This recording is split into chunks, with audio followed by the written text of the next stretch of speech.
अम्मी एक बात तो बताएं मुझे, कब्रिस्तान जाने से पहले तूबा कहाँ गई थी? तूबा, तुमने कहा था कि हमें दादी के ठीक होने का इंतजार करना होगा। मेरी आपसे एक दरखास्त है अम्मी कि उसे उस निकम्मे जिम से दूर रखें। करीम भाई से रिश्ता खत्म होने के बाद तुमने तो जैसे हर चीज से मुंह मोड़ लिया हो।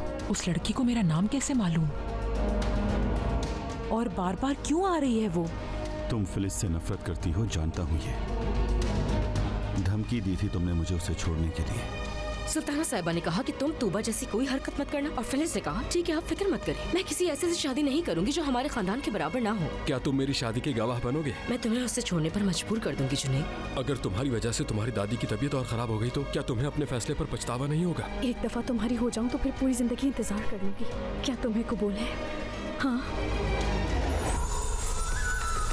देखिए ड्रामा सीरियल इश्क एक गुनाह रोजाना रात 7 बजे सिर्फ ऑन टीवी पर।